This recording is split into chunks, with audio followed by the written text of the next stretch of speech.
Hello and welcome back for another historic video. Today we're going to be taking a look at this Azorius Aura's deck. The deck focuses around two main creatures. The first being Light-Paws, Emperor's Voice.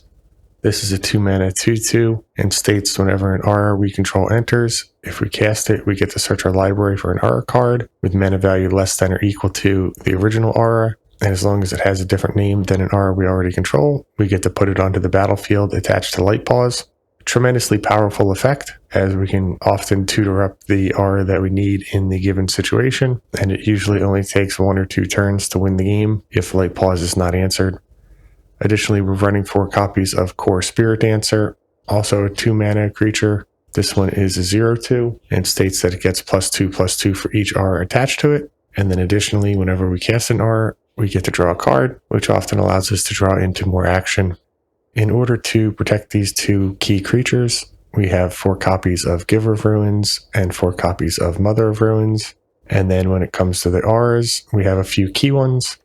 First being Ethereal Armor, states that the enchanted creature gets +1/+1 for each enchantment we control, and it additionally gives First Strike. We have 4 copies of All That Glitters, which is a similar effect without the First Strike.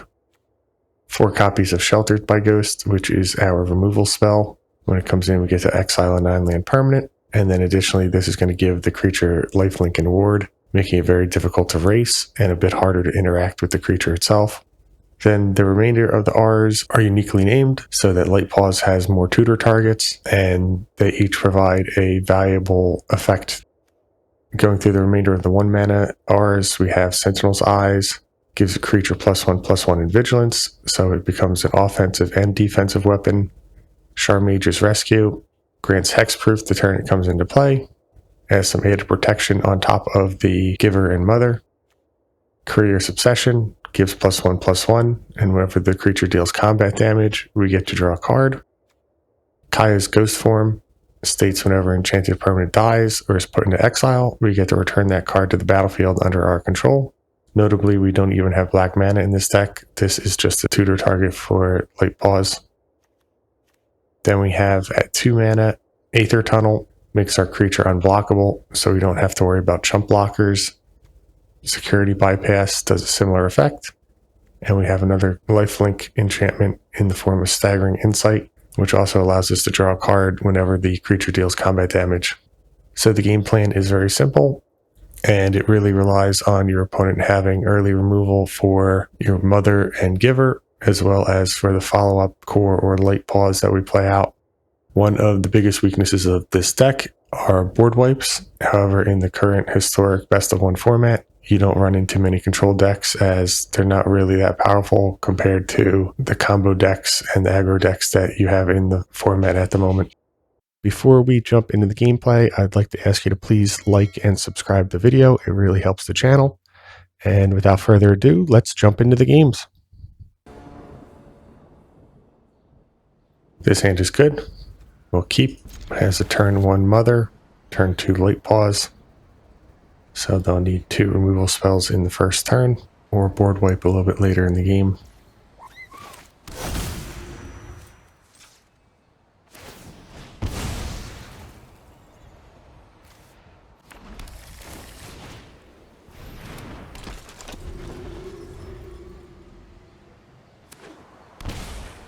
Up against elves.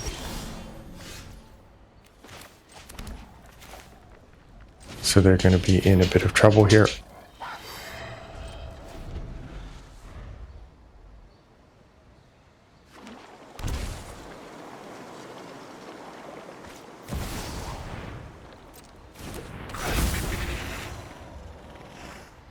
It's not going to be an elves deck. Double Badgermole Cub, tremendously strong opening.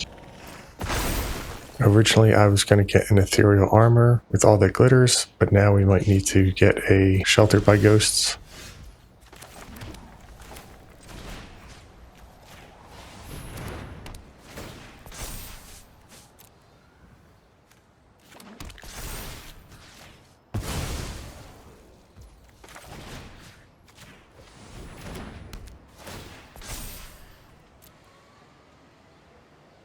What provides the most damage here? do vigilance so they can never get through. Don't really need the card draw, so we'll take the vigilance.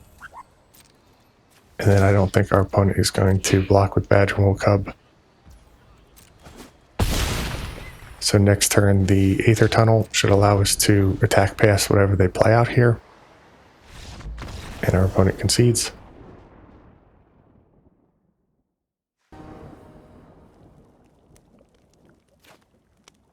This hand is missing a payoff creature. We'll go down to 6. Much better. We'll put back one of the mothers. Notably, we don't have an untapped land for turn 1. So we'll have to either play out the Light-Paws unprotected or slow down a bit. And I think against a black deck, we're going to have to slow down.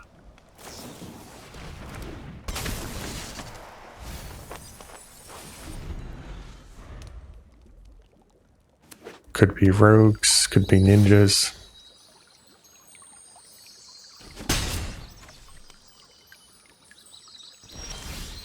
No immediate play from our opponent, so we'll play out the mother, and if they have a fatal push, they'll fire it off here.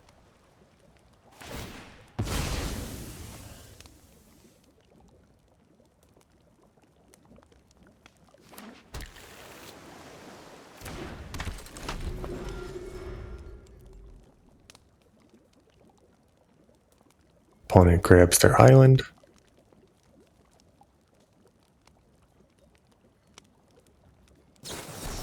There is the Drown in the Lock. I think we have to play out our weaker of the two first.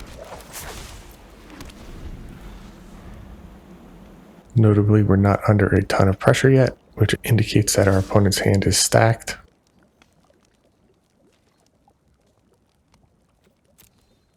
Love to see them play out a flash threat here. That way we can resolve some of our spells. And it is ninjutsu.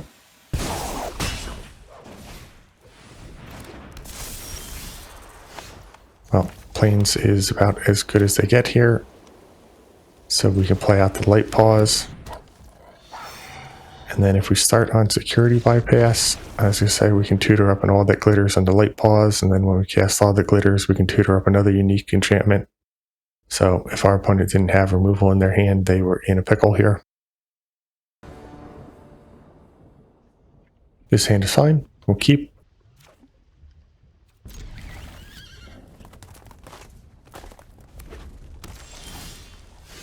Don't think we want any more lands here, so we'll actually throw out a fetch land.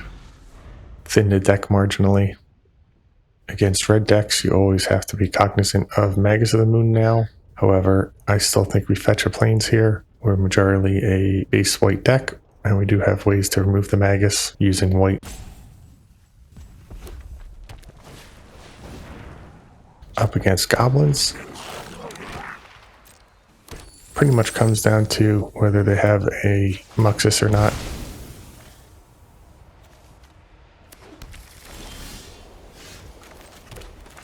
And we'll just play out the Light-Paws here. Not really expecting removal from a Goblin's deck. Some of them will play something like a Shock. Yep, and now they're going to be in a lot of trouble here. So we can play out the Verge. Then we'll do Sheltered by Ghosts.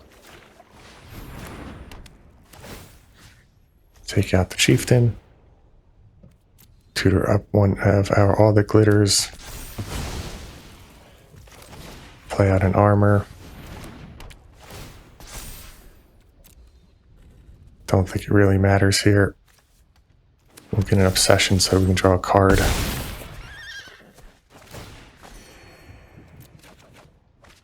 Draw into a Rescue. That can get Vigilance for us. Don't think they have a tutor target here that saves them. There is the Muxus and the Prospector, so they can play that out next turn if we don't answer it. However, we'll be able to give Pro Red.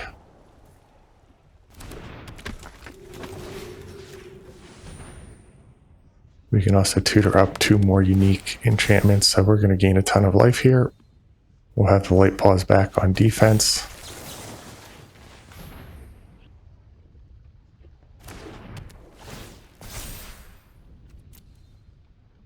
Now, it's not impossible for the Goblins deck to generate 200, 300 damage with the Muxus and the Prospector.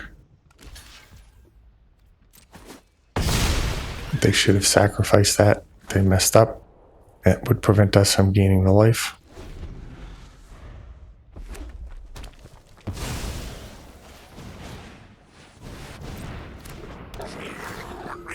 So we just clench up, and that's not going to be enough. No haste, so Snoop can't activate Krenko right now.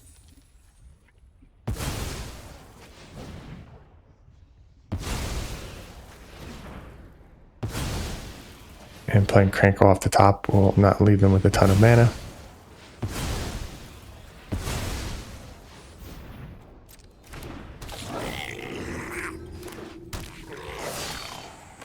Still no haste, so they'll need to sacrifice 3 more creatures.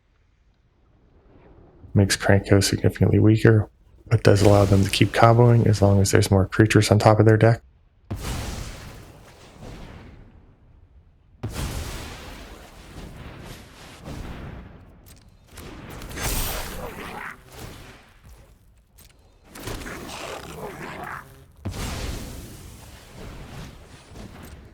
And there's a land, so that'll be the end of it for them. I guess they could still have something in hand.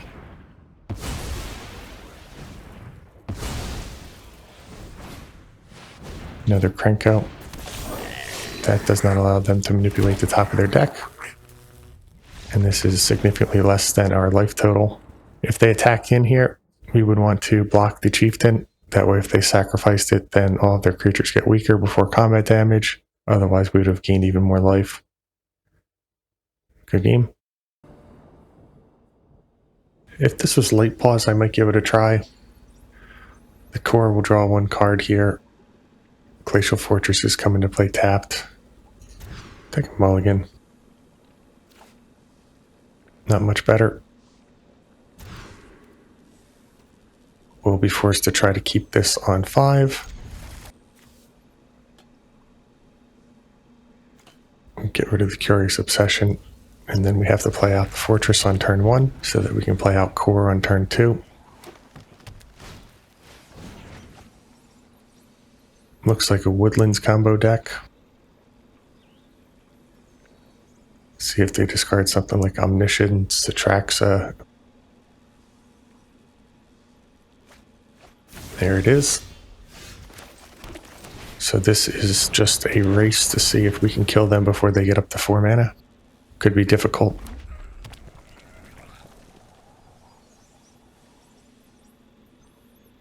This turn they're able to remove the core if they had the burn spell, and they do. So our opponent had a pretty good opening hand here.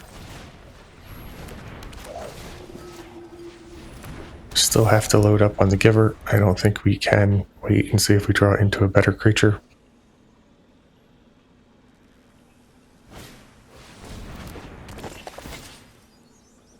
We don't mind a chump blocker. Trax is going to be hard to get through.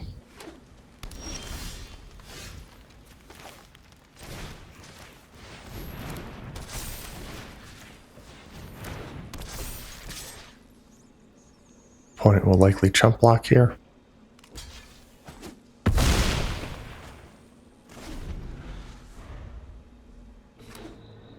There is the Shifting Woodlands. So this will get Omniscience most likely, and then we'll see how bad it is based on what's in their hand.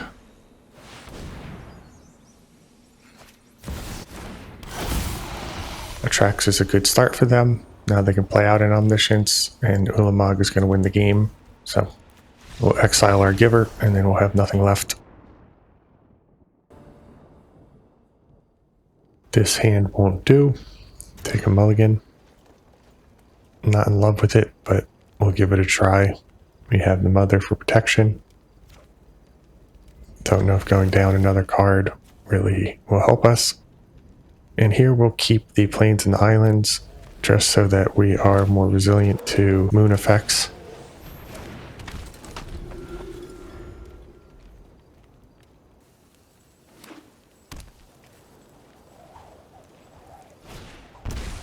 Deadlands and the Thoughtsea, so this will take our Spiritdancer.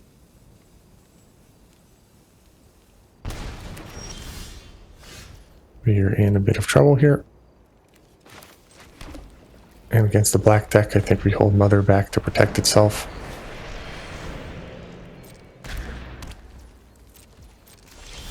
Now that we've seen that they're an artifact deck, we can start attacking in.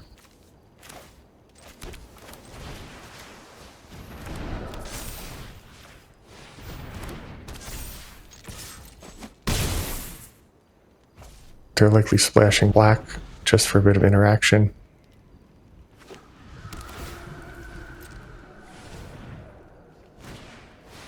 Lodestone Golem is fine. We do need another aura to be able to attack past that, and we don't find it. But we have plenty of lands at the moment, so even if they start copying it, we can eventually deal with them. They're likely playing that 5 mana artifact that doubles their mana, which is why they're playing things like Ifnir.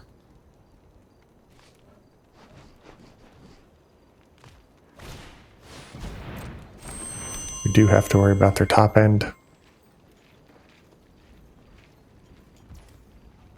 Already at 7 mana.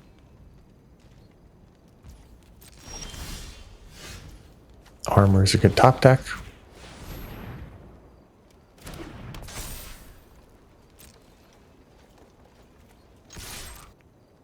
The Vigilance allows us to hold up Mom's protection and still attack in. They can chump with the Foundry or the Lodestone Golem. And we might as well play out the land. We're not bluffing anything. If we had another aura there, we probably would have attached it.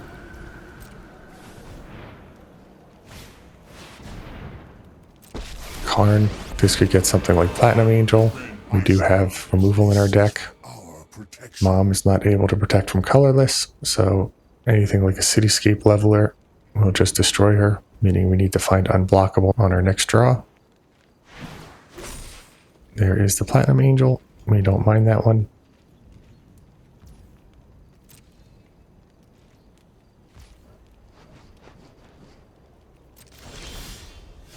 Well, there's Sheltered by Ghosts.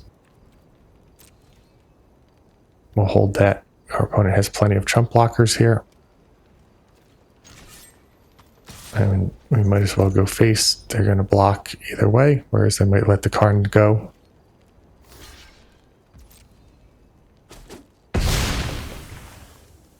To get rid of their Golem. If they play out the Platinum Angel and they don't have mana up for Mishra's Factory or Guardian Idol, we can just win the game on the spot. Alternatively, they could even just tutor with Karn and pass the turn. One thing we can do is attack in first, and then if they don't block, we can use Sheltered by Ghost second main. I will guide Dominaria's fate. See if they grab the coding here. Would really like it if they did and played it out. Instead, it is the Leveler, so this is going to be the last turn of the game. If we draw an unblockable, we can win without having to worry about our opponent messing up.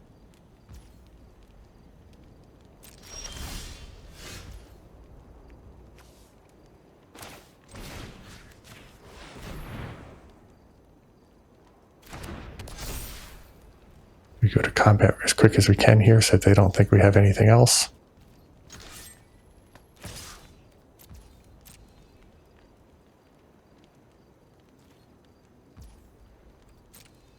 They messed up, so that's why you played your outs.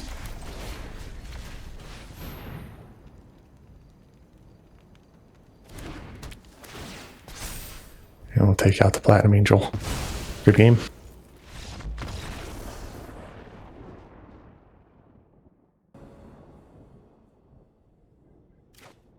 This hand just won't do. Mulligan. This one is much better. And I don't think we need 2 protection spells, so we'll keep Mother since it can also protect itself.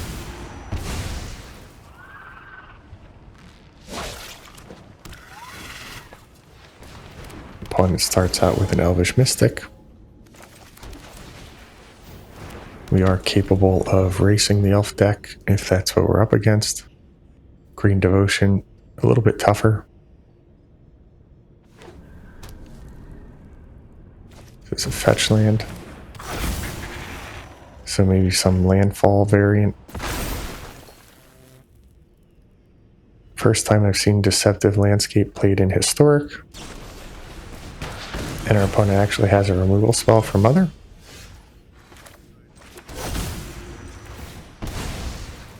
So now we play out our Light-Paws unprotected. Notably, we could hold up and play it out next turn with Shard Mage's Rescue backup, but again, I wouldn't expect a ton of removal from a green deck.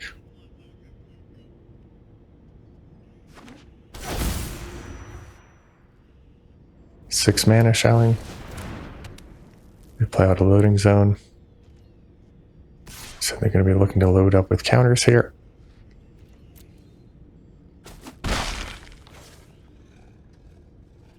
They're going to play out maybe an Ouroboros.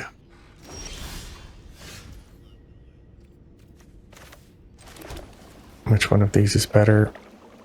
Aether Tunnel gives more power. I don't think we care about Ouroboros, so we'll go for Lifelink here.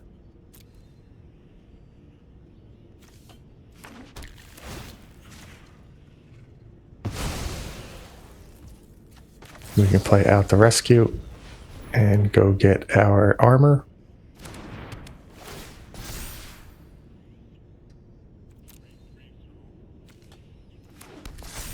Hit for 9.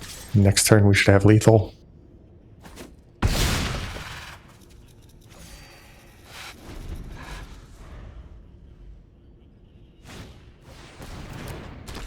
Tifa doesn't have haste at the moment. Non-threat. And our opponent can't block the Light-Paws. Good game.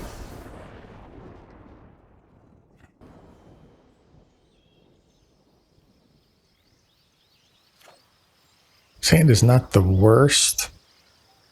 We can start out on one of our protection. I'll give it a try.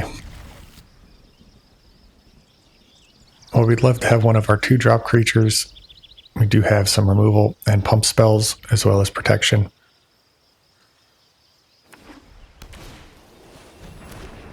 Guide of Souls from our opponent, and we actually top deck the Light-Paws here. So we'll start on Mother. Opponent has to remove this now.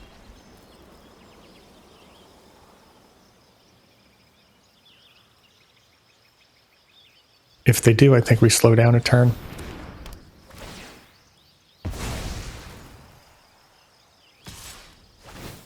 We'll see. If we draw a land, then we're going to just shove Light-Paws.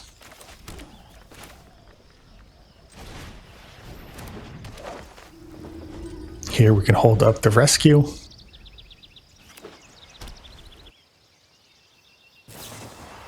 Fragment Reality.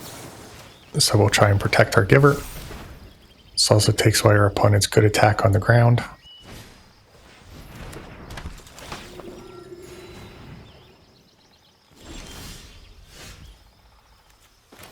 Now we have our Light-Paws. Shelter by Ghost gives Ward 2, so we won't be able to actually take out the Guide of Souls.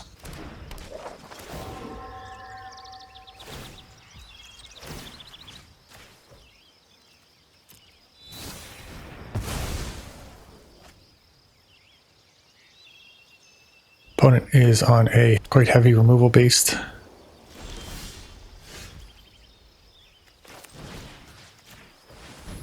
Here we'll take out the Sheltered by Ghosts, get our protection back, and our opponent concedes.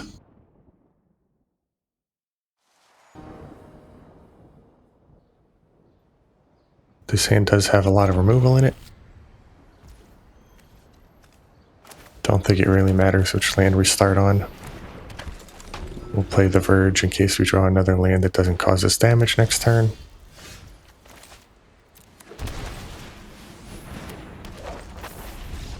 And our opponent concedes. They know they won't be able to take out our core, and then if they're a burn deck, it will grow beyond their capabilities.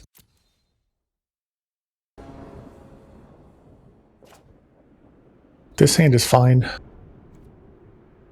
Again, we don't want the ghost form in hand, but can't turn down a Light-Paws.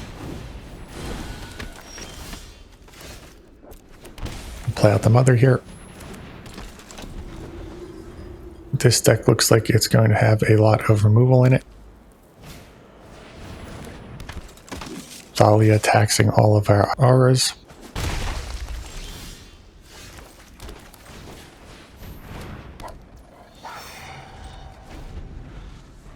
Is this the mana value or the cost? Mana value. Spellbinder doesn't have a good target to take. Hopefully they take the ghost form, even though it's uncastable. Could be the Aether Tunnel. But they choose the card draw instead.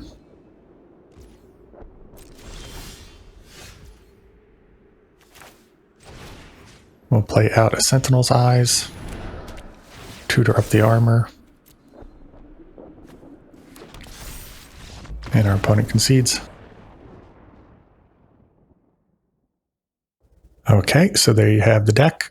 Notably, in that last matchup, our opponent was far from out of it. If they used the Giant Killer to continually try to tap down our Light-Paws, when we used Pro White on it, all of our R's would fall off. So we really only have a few of the blue R's that we could keep on it.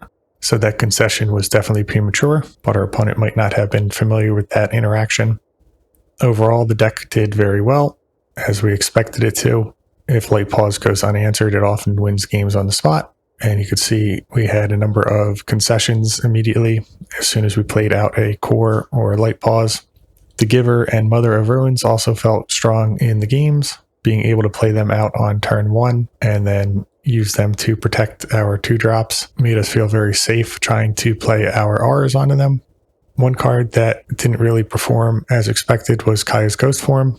If we already had a Giver or Mother of Ruins, we didn't find ourselves reaching for that very often. So it might be better to put something like a 1-mana flying R in the deck, just as a little bit more evasion.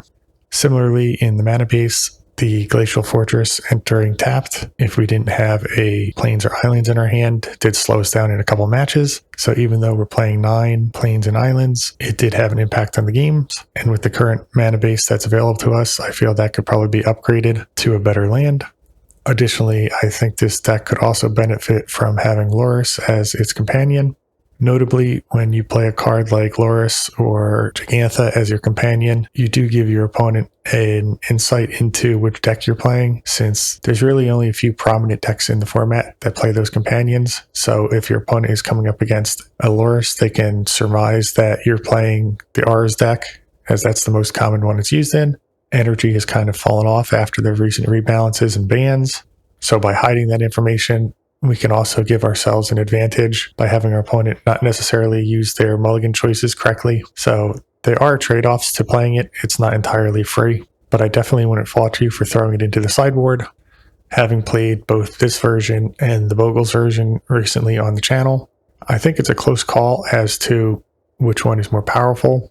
Obviously, the Bogles having their own built-in protection is strong, but the creatures themselves are significantly weaker than the core and the Light-Paws, which both generate card advantage, either in the form of drawn cards or tutored cards. So I think it really comes down to personal playstyle as to which one you select. As always, I'd like to thank you for watching. Please like and subscribe for more content.